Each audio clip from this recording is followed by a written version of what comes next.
welcome to Quarantine Theater with Brian Kruger. Today we have a special episode because it's our 10th episode. It's our 10th anniversary show. But let's go straight to the mail. Today's letter is from Mike Zureich, and he's from Midland, Michigan. Dear Brian, I'm thinking about running for school board, but I'm not sure it's a good idea. I don't have much time on my hands. I'm busy. And I'm not sure I could make a difference anyway. Sincerely, Mike Zureich. Oh, P.S. I'd like to see that vault sometime. Hey, you know what? It's the 10th anniversary. Why don't we take a look? Let's go into the vault. But first, let's cut to camera 2. Well, this is kind of exciting, isn't it? All right, well, follow me down here. Yeah, if you could hit the lights up there, Tom. Thanks. Thank you.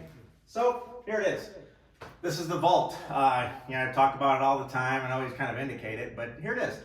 Built it a little while back, kind of a small thing. On that side, we have all the educational films. You've seen a lot of those.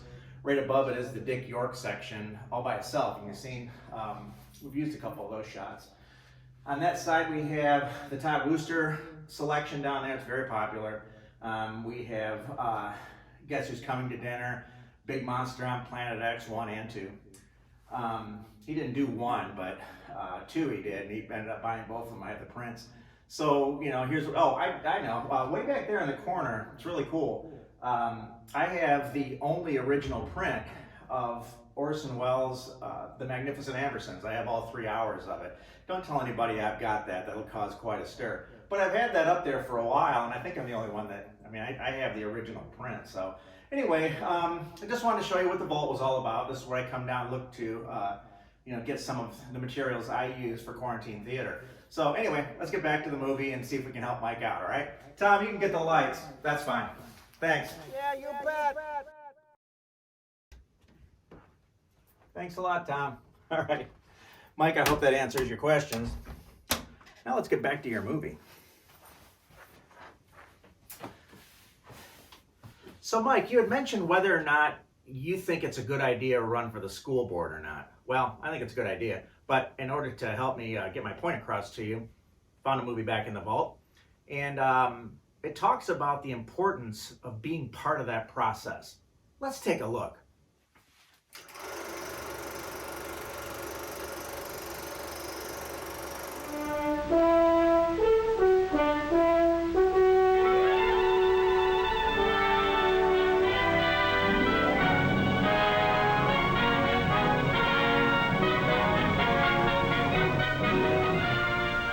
All of us, whether or not we served in uniform, are veterans of a war in which freedom and free government are at stake. Our victory, won at staggering cost, will not be consolidated until we and our children and grandchildren know the manifold ways in which freedom is still under attack, and we are equipped mentally, spiritually, and physically to defeat every threat. Such fullness of knowledge is the direct function of education. Most of us work hard to provide our homes with every possible comfort for our children. We safeguard their health. We strive to set before them good examples of moral living, of manners and deportment. Possibly, we even pamper them. Yet complacently, even carelessly, we commit our children to schools of which we know but little. We cannot meet the complexities of modern life with outmoded school systems. We must keep our educational standards abreast of the swift-moving times in which we live, if we hope to preserve our national heritage and our American way of life. The American way. Is it a city or a farm? It's the Tigers. It's the Yanks. It's our home. And my job. The free press. Our Father which art in heaven. Freedom. What does it mean? Why, freedom is a... Freedom's a lot of things. And it's the Tigers, not the Yanks, I'll tell you that. Anyway, let's see where this goes. Okay.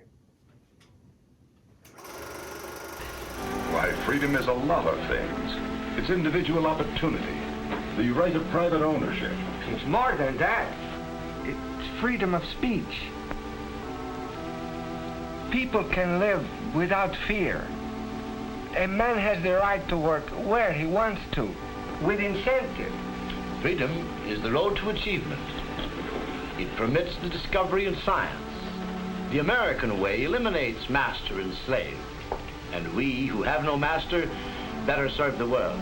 But this was to be a meeting on schools.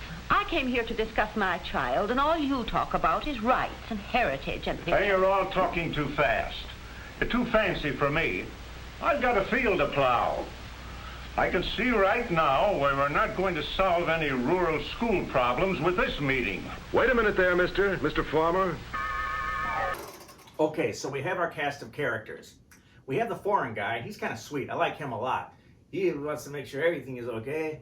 And then there's the guy next to him. Not sure about him. He's just an old white guy. And then we have the crabby mom. And then we have a business guy across the table who points his glasses when he talks, and that's an old-timey thing. I like that. And then we have the crabby old farmer, and he's just crabby old farmer, and we're going to see what he has to say, too. Anyway, we also have, I think, another personality, and that's the voice of the people. Let's see what happens next. This is a strange meeting, isn't it? You think you're here, and then you're not. A thing like this could never really happen. Still, it's happening all around us. For this isn't a meeting of any group or any group of groups. It's a meeting of minds.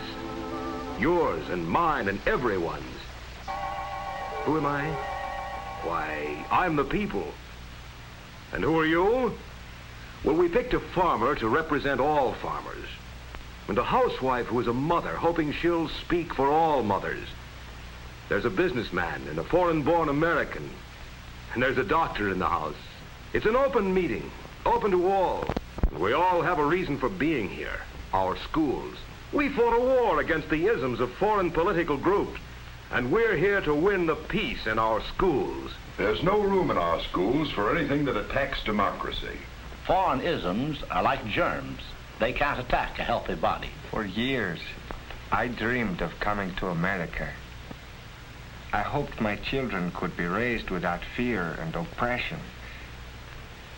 When you see how they live over there, then you know. You know maybe even better than a native-born American. Now, wait a minute. Do you mean to tell me that a foreign-born... No. Wow, that almost got dirty, didn't it? All the foreign guy really wanted to do is, and he was being sweet, he was just saying that maybe we have it better than we think we do, because the people over there, we never really know what over there is. We just know it's not in America. Have a hard time with it. But boy, that really set some people off, didn't it?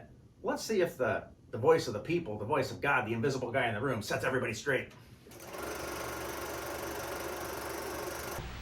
Take it easy. I'm descended from a signer of the Declaration of Independence. My grandfather fought for... That's very interesting.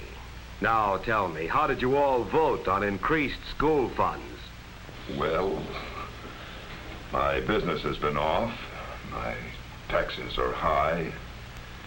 I voted against it. I had a luncheon appointment, and it completely slipped my mind. Well, I don't think my excuse is even as good as that. Then it is true. Freedom is subject to attack from the inside as well as out. It's hard to get people to sense danger, just as it's hard to get people out to vote. We couldn't even fill the 6th chair at this meeting. Why should I come? I don't have any children. It's not my problem. Who was that? So, the farmer hears the voice. I think they all heard the voice before, but I like it that the old crabby farmer heard the voice first. That means he's kind of in tune. Also makes it really weird that everybody's sitting around that table, well, sort of everybody, and then that voice pops up. I don't frankly know where this is going, but let's watch some more. That was the voice of complacency, or I should say, half of the population of the United States. He's the guy who doesn't have children, or maybe they're not in school now. It's not his problem. He doesn't have time. But we're leaving that chair open in hopes that he'll change his mind and join us. Join you and the millions of others who do care, who are interested in perpetuating our free democracy. How serious is this problem? It's this serious. Let me tell you. Why, I remember like it was yesterday. He was like a baby then. I guess to me he always will be. Leaving him on his own for the first time, I was a little afraid. And still I was happy. There were things I couldn't teach my son, things he'd have to learn from others, like working and living in a world with other people, respecting their rights and assuming the responsibility of regular duties. Some want their children to be scholars, but what I wanted most was that he'd grow up to be a good citizen. Most people do feel that way. I know. I wanted my boy to like school, to feel at home, to have a pleasant place to go to.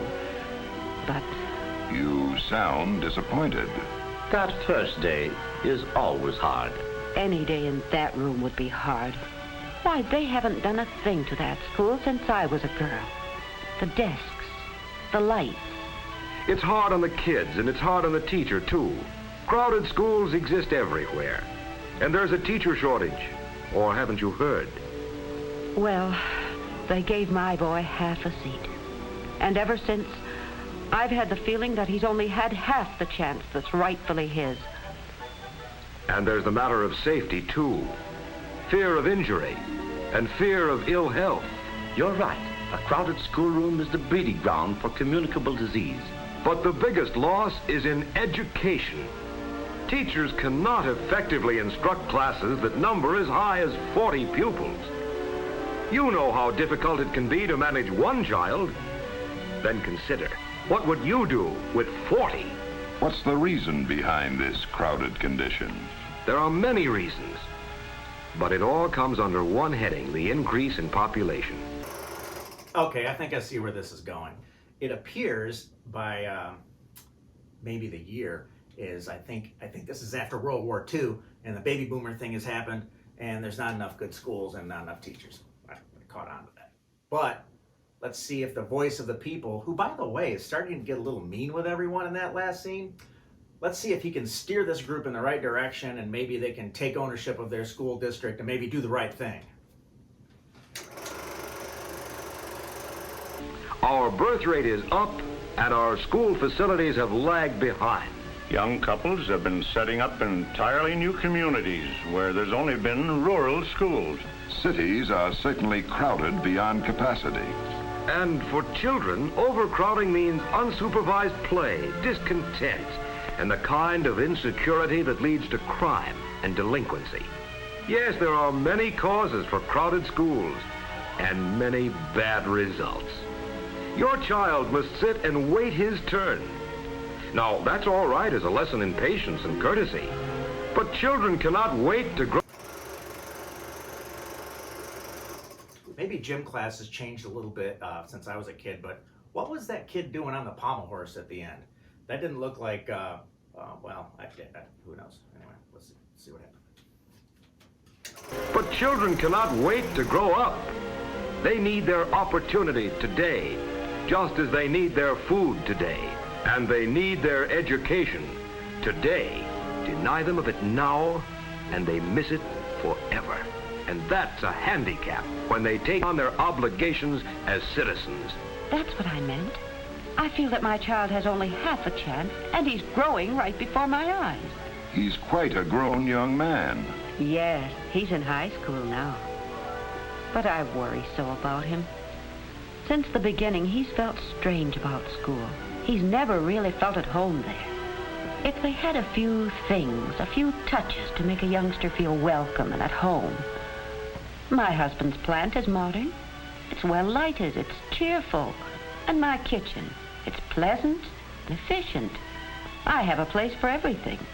Why can't our boy have at least some of the advantages in school that he has at home?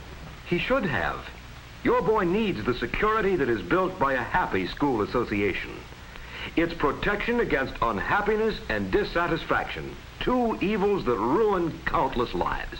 Tell me, does he take any special interest in his education? Does he intend going on? I don't think so. We'll consider ourselves lucky if we can even get him to finish high school. Have you spoken to his teacher lately? She's interested and can help. I hadn't thought of that. He's going to need an education to make a living.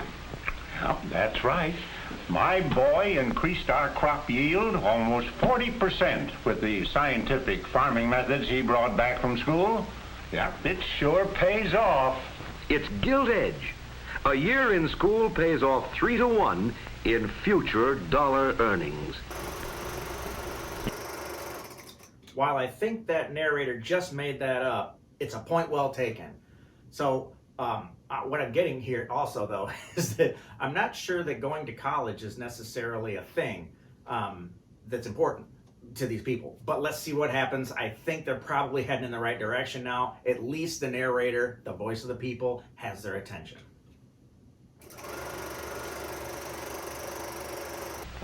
Yet 1/3 of our national school population drops out before finishing high school because of conditions provoked by the shortage of facilities and teachers. That means that 1 out of every 3 is denied his right to a chance? That's correct. These are only the lucky ones. The children who live in alert, awakened communities where teachers and parents join hands in a common bond of partnership. And these are the unhappy leftovers. Some become uncooperative. Others are called maladjusted. Still others we pass off simply as being poor students. They are victims of school shortages, replacement equipment, and the national emergency for 1 million new teachers in the next 10 years. Yes, they must suffer for our crime. I wouldn't want that to happen to my child. It happened to mine. And no one can guarantee that it won't happen to yours except you. Wow. Man, the voice of the people sure does lay it down, doesn't he? Holy smokes. Anyway, we saw that first group. 1/3 of them aren't going to make it. Then they show us that third, the next group that's not going to make it. Wow, what a lot that was. They all look kind of scary to me. They all look a little shifty. Except the boy on the end. I feel bad for him because, well, you saw what happened. He had to share a desk with somebody when he was little. He got trampled over, people getting out of class, and you saw how exciting that cafeteria scene was. Anyway, no, I'm not sure. I'm feeling a little down about this now. I thought they had this covered. Let's see if there are any solutions here. Here are the symbols of complacency. Is your home that outmoded? Would you go to an office or a club full of gloom? Can you work without tools or cook with broken utensils? Or what's more important, would you willingly go to a place day after day that depressed you? That made you feel unwelcome because there wasn't room for you? Certainly not. No. Then we shouldn't expect our children to either. For there's a better way. A way to plan our children's future. A progressive, sensible way. For this is their one invitation to learning, and it must be inviting. That's quite a layout. Yes, it is. America's future is in the test tubes of our school laboratories. Laboratories functionally designed for the student's use. Sometimes all a school needs is a little facelifting. Here's the old. And here is the new miracle of modern posture seating and lighting. Here's a junior high school foods room before remodeling. And here's the same classroom transformed so that daughter can practice the latest techniques in preparation of nutritious, economical meals. So we got to get the schools all tuned up, as you can see, because we got to come up with a more inviting place for the ladies to learn how to sew and have some more home ec classes.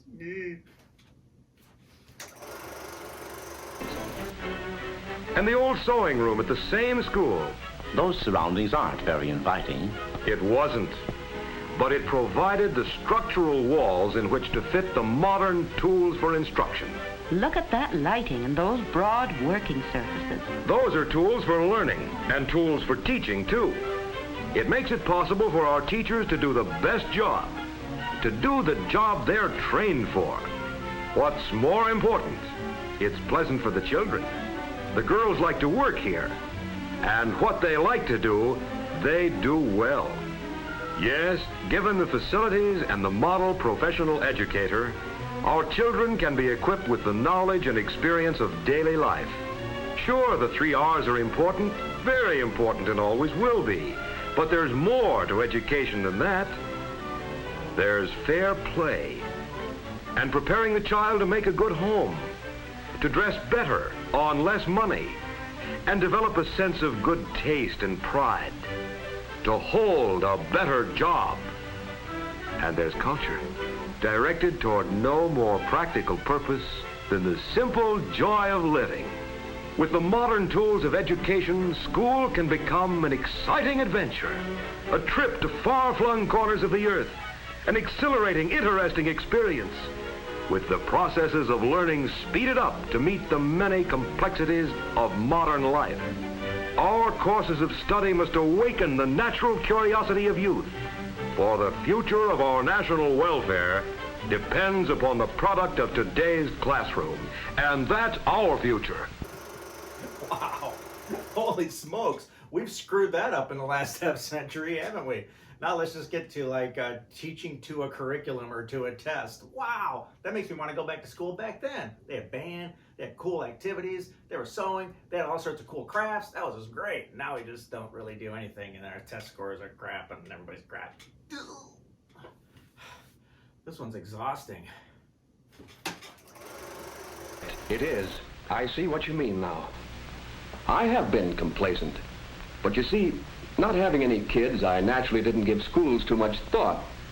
Well, anyway, you asked me to come, so I... No apologies necessary. You count for half the people in the United States.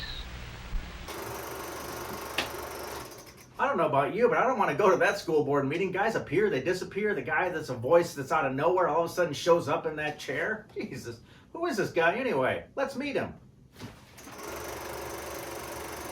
My name is Fred Smith.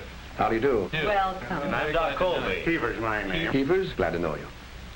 Well, I guess I am a pretty hard guy to arouse.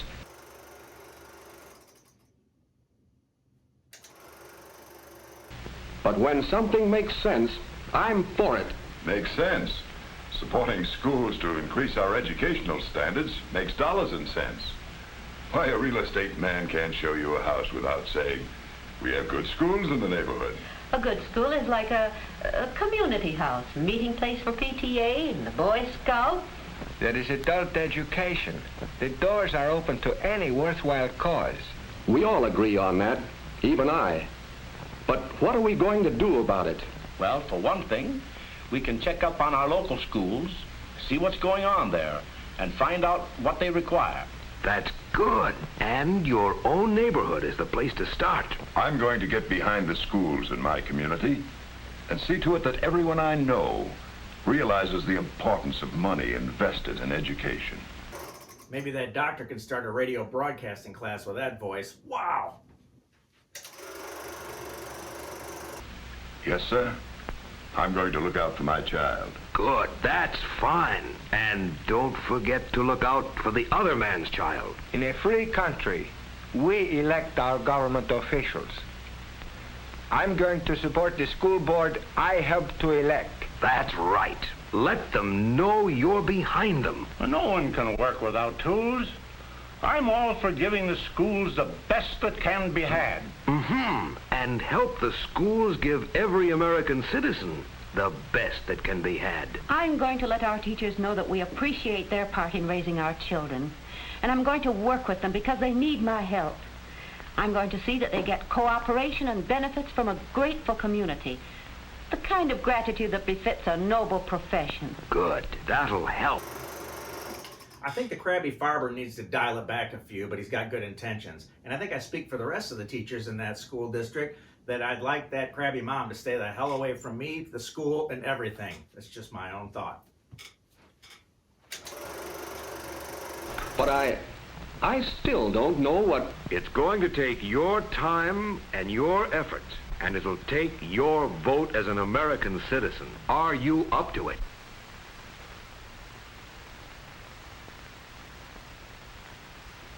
Yeah, I fought for freedom once, and now I'm going to work for it. I'm behind our schools from now on, and I'm backing education 100%. That's what I'm going to do. Now, what are you going to do? Good schools will keep America free. What are you going to do about it?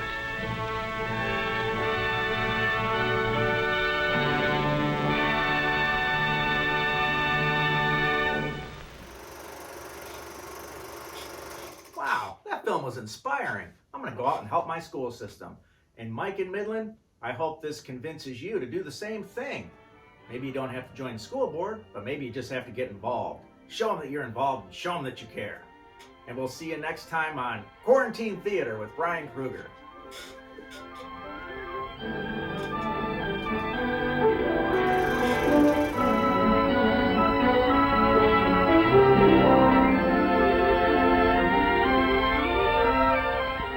This is the American dream.